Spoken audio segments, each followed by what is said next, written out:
Hello and welcome back to the channel. Now in this video we're going to be looking at adding onboarding to your extension.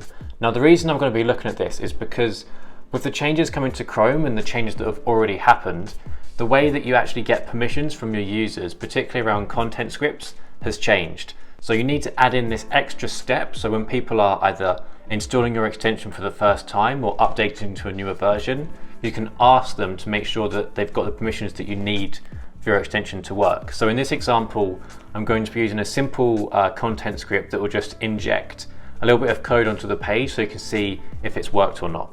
So this is particularly around the all URLs permission, which is something that Chrome are really trying to crack down on. Now it doesn't mean that you can't have this permission, you just need to make sure that you explicitly ask the user for this, because at the moment, even if you have this permission approved, when they install it, it will still only work as on-click rather than actually work on every site. So I'll show you an example and actually explain what I'm talking about. So I'm going to show you for both version 2 of the manifest and version 3 so you can start to get an idea of how this works together. So here we have a basic manifest that's in the way you'd currently have it set up for version 2.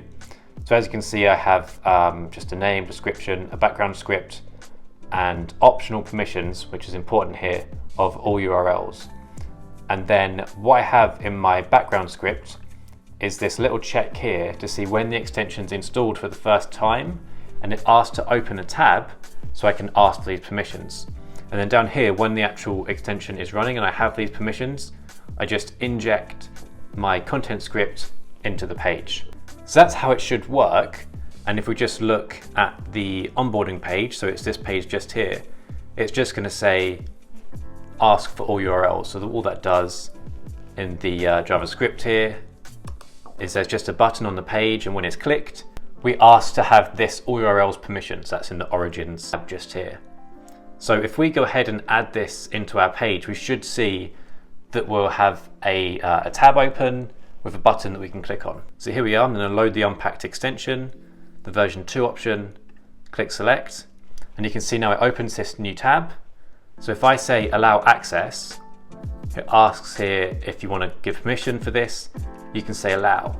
Now the reason this is so important is because, as I mentioned, at the moment, even if you have an extension in the App Store right now or the Web Store right now, and you have all URLs, when people are installing this, you can't guarantee now that they're going to be able to have this work across all URLs. So you need to make sure you're asking them.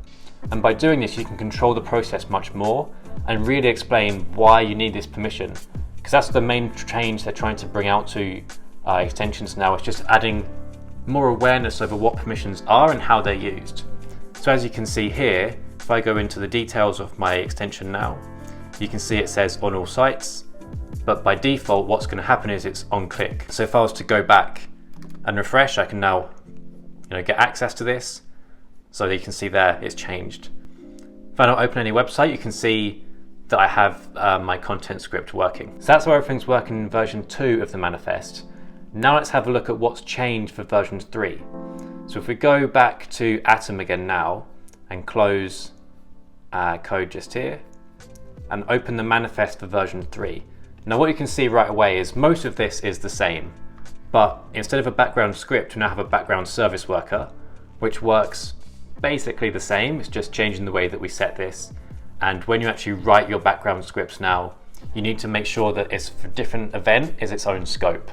So that's one thing to bear in mind. But anyway, down here in host permissions, you no longer have optional host permissions.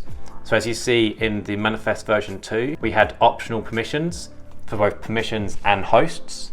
But in version 3, hosts has its own separate area, which is optional by default. So anything you have in here, you basically need to assume the user isn't going to have enabled this just yet.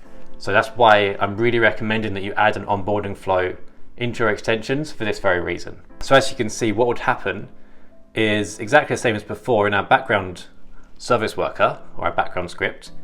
We have this same check to see if the extension's been installed. We then open our onboarding page. And in here, so what I'm going to show you now, I'm going to use the Chrome beta. So it's the most recent version of Chrome that's launching, I think, this week. So if we load the unpacked version now, choose version 3, you can see in here it's opened this this new tab.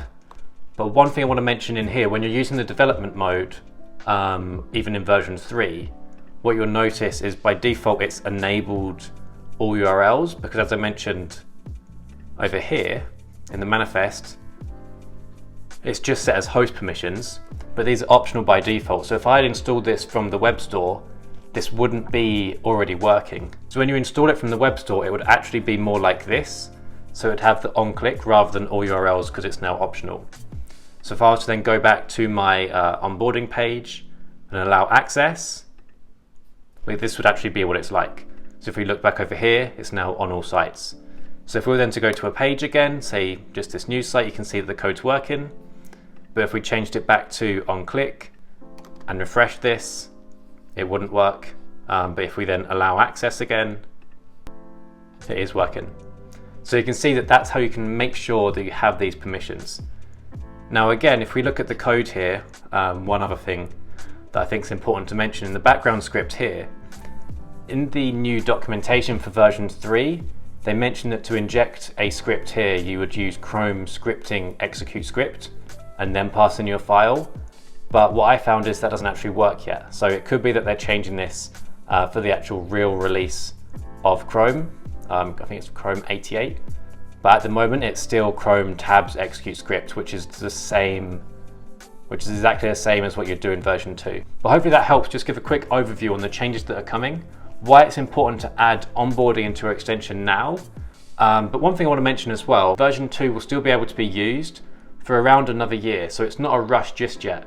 But if you need these permissions for your extension to work, it's really important to add onboarding or some sort of way to notify your users to check if they have these permissions, and if they don't, just to ask them for them and then really explain why you need the permission and then ask them for it. And then as soon as you have that, the extension can work as normal.